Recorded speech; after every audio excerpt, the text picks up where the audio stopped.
The next day commenced as before, getting up and dressing by rushlight.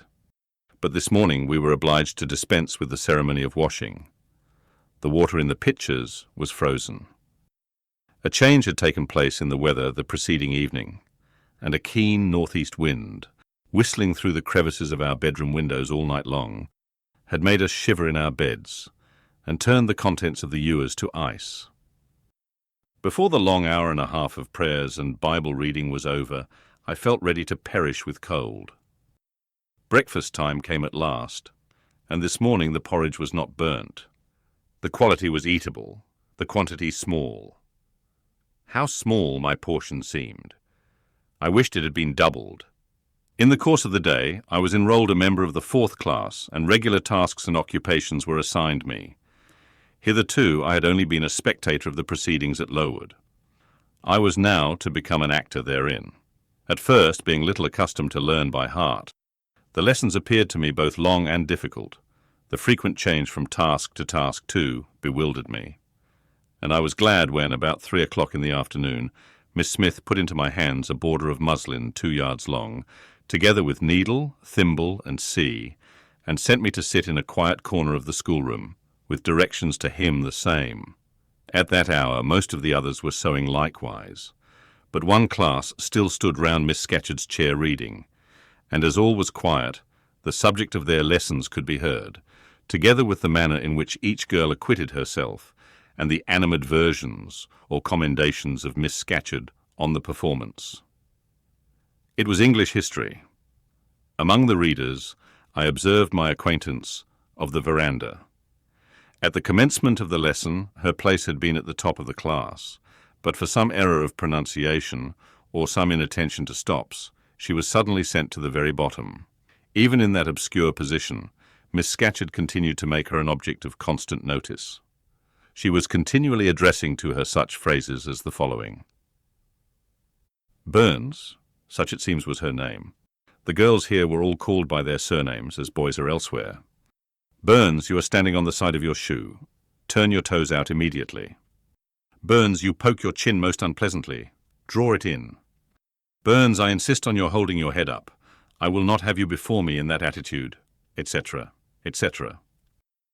A chapter having been read through twice, the books were closed and the girls examined. The lesson had comprised part of the reign of Charles VII, and there were sundry questions about tonnage and poundage and ship money, which most of them appeared unable to answer. Still, every little difficulty was solved instantly when it reached Burns. Her memory seemed to have retained the substance of the whole lesson, and she was ready with answers on every point. I kept expecting that Miss Scatcherd would praise her attention. But instead of that, she suddenly cried out, "You dirty, disagreeable girl! You have never cleaned your nails this morning." Burns made no answer. I wondered at her silence.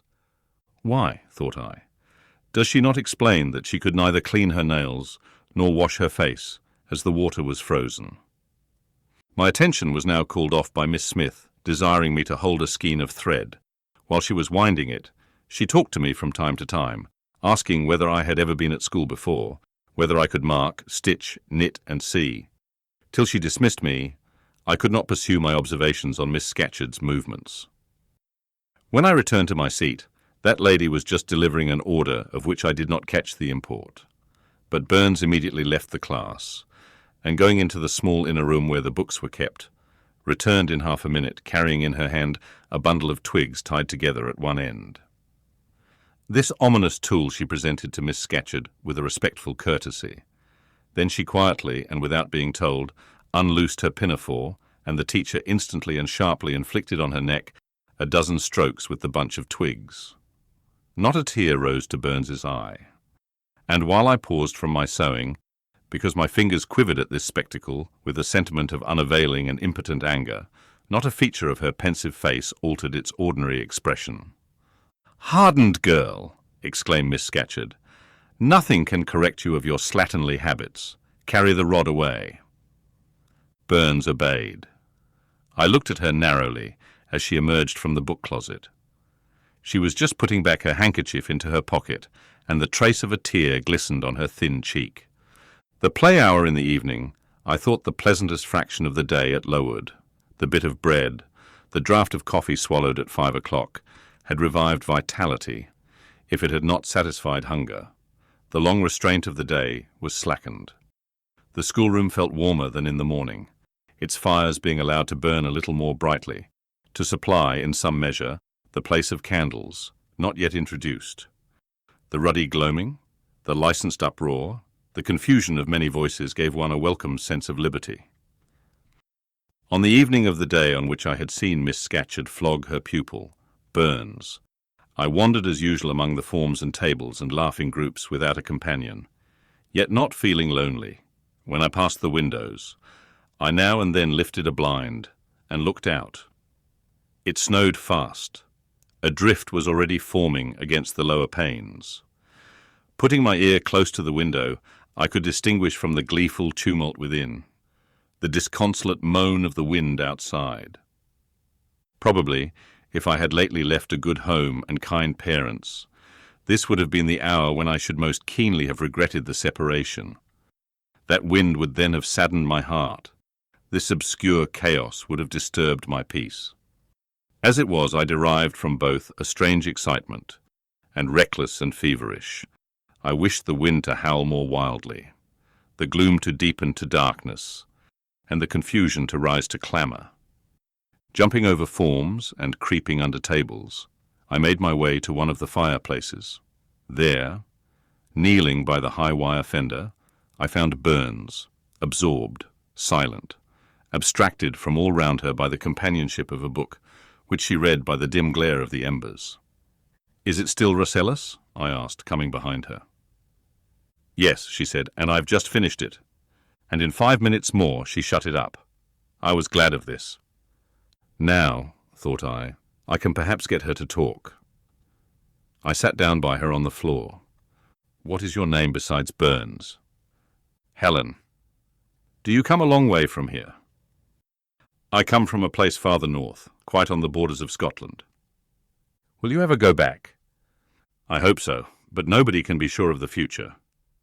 "You must wish to leave Lowood?" "No, why should I? I was sent to Lowood to get an education, and it would be of no use going away until I have attained that object." "But that teacher, Miss Scatcherd, is so cruel to you?" "Cruel? Not at all. She is severe. She dislikes my faults." "And if I were in your place, I should dislike her. I should resist her. If she struck me with that rod, I should get it from her hand. I should break it under her nose." "Probably you would do nothing of the sort. But if you did, Mr. Brocklehurst would expel you from the school. That would be a great grief to your relations. It is far better to endure patiently a smart which nobody feels but yourself, than to commit a hasty action whose evil consequences will extend to all connected with you. And besides, the Bible bids us return good for evil. But then it seems disgraceful to be flogged, and to be sent to stand in the middle of a room full of people. And you are such a great girl. I am far younger than you, and I could not bear it." "Yet it would be your duty to bear it if you could not avoid it. It is weak and silly to say you cannot bear what it is your fate to be required to bear." I heard her with wonder. I could not comprehend this doctrine of endurance, and still less could I understand or sympathize with the forbearance she expressed for her chastiser. Still, I felt that Helen Burns considered things by a light invisible to my eyes. I suspected she might be right, and I wrong, but I would not ponder the matter deeply. Like Felix, I put it off to a more convenient season. "You say you have faults, Helen. What are they? To me, you seem very good." "Then learn from me not to judge by appearances. I am, as Miss Scatcherd said, slatternly. I seldom put, and never keep, things in order. I am careless. I forget rules. I read when I should learn my lessons. I have no method, and sometimes I say, like you, I cannot bear to be subjected to systematic arrangements. This is all very provoking to Miss Scatcherd, who is naturally neat, punctual, and particular." "And cross and cruel," I added. But Helen Burns would not admit my addition. She kept silence. "Is Miss Temple as severe to you as Miss Scatcherd?" At the utterance of Miss Temple's name, a soft smile flitted over her grave face. Miss Temple is full of goodness. It pains her to be severe to anyone, even the worst, in the school. She sees my errors, and tells me of them gently, and if I do anything worthy of praise, she gives me my meed liberally. One strong proof of my wretchedly defective nature is that even her expostulations, so mild, so rational, have not influence to cure me of my faults, and even her praise, though I value it most highly, cannot stimulate me to continued care and foresight. That is curious, said I. It is so easy to be careful. For you, I have no doubt it is. I observed you in your class this morning and saw you were closely attentive. Your thoughts never seemed to wander while Miss Miller explained the lesson and questioned you. Now, mine continually rove away. When I should be listening to Miss Scatcherd and collecting all she says with assiduity, often I lose the very sound of her voice. I fall into a sort of dream. Sometimes I think I am in Northumberland, and that the noises I hear round me are the bubbling of a little brook which runs through Deepden, near our house. Then, when it comes to my turn to reply, I have to be awakened, and having heard nothing of what was read for listening to the visionary brook, I have no answer ready. Yet how well you replied this afternoon. It was mere chance. The subject on which we had been reading had interested me. This afternoon, instead of dreaming of Deepden, I was wondering how a man who wished to do right could act so unjustly and unwisely as Charles I sometimes did. And I thought what a pity it was that, with his integrity and conscientiousness, he could see no farther than the prerogatives of the crown. If he had but been able to look to a distance and see how what they call the spirit of the age was tending. Still, I like Charles. I respect him. I pity him, poor murdered king. Yes, his enemies were the worst. They shed blood they had no right to shed. How dared they kill him? Helen was talking to herself now. She had forgotten I could not very well understand her, that I was ignorant, or nearly so, of the subject she discussed. I recalled her to my level. And when Miss Temple teaches you, do your thoughts wander then? No, certainly not often, because Miss Temple has generally something to say which is newer than my own reflections. Her language is singularly agreeable to me, and the information she communicates is often just what I wished to gain. Well then, with Miss Temple, you are good? Yes, in a passive way. I make no effort. I follow as inclination guides me. There is no merit in such goodness. A great deal. You are good to those who are good to you. It is all I ever desire to be. If people were always kind and obedient to those who are cruel and unjust, the wicked people would have it all their own way. They would never feel afraid, and so they would never alter, but would grow worse and worse. When we are struck at without a reason, we should strike back again very hard. I am sure we should, so hard as to teach the person who struck us never to do it again. You will change your mind, I hope, when you grow older. As yet you are but a little untaught girl. But I feel this, Helen. I must dislike those who, whatever I do to please them, persist in disliking me. I must resist those who punish me unjustly. It is as natural as that I should love those who show me affection, or submit to punishment when I feel it is deserved.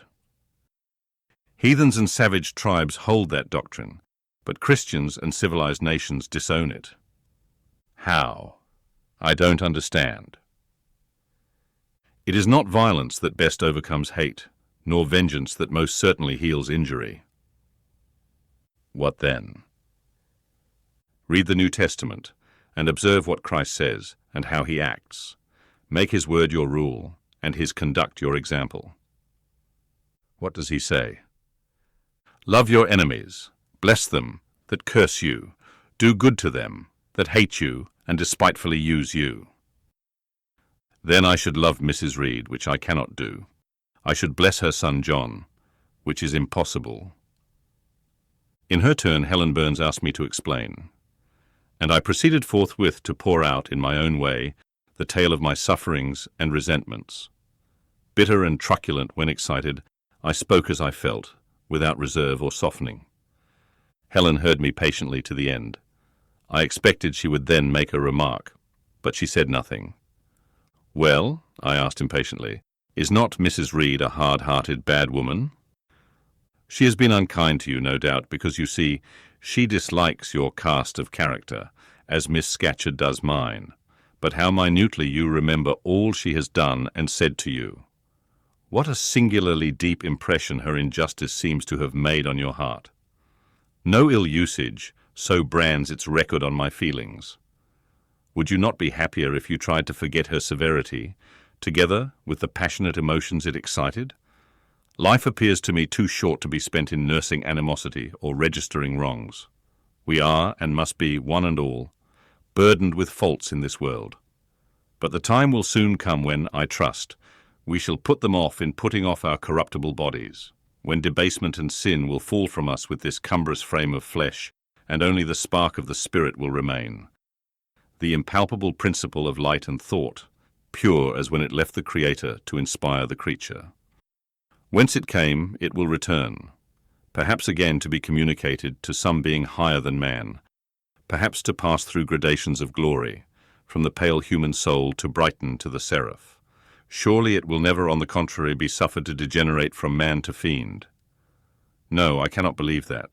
I hold another creed, which no one ever taught me, and which I seldom mention, but in which I delight, and to which I cling. For it extends hope to all. It makes eternity a rest, a mighty home, not a terror and an abyss. Besides, with this creed, I can so clearly distinguish between the criminal and his crime. I can so sincerely forgive the first, while I abhor the last. With this creed, revenge never worries my heart. Degradation never too deeply disgusts me. Injustice never crushes me too low.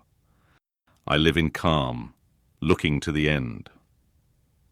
Helen's head, always drooping, sank a little lower as she finished this sentence. I saw by her look she wished no longer to talk to me, but rather to converse with her own thoughts. She was not allowed much time for meditation.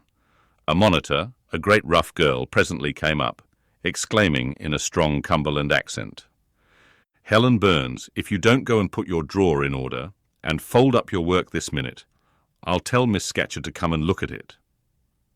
Helen sighed as her reverie fled, and getting up obeyed the monitor without reply as without delay.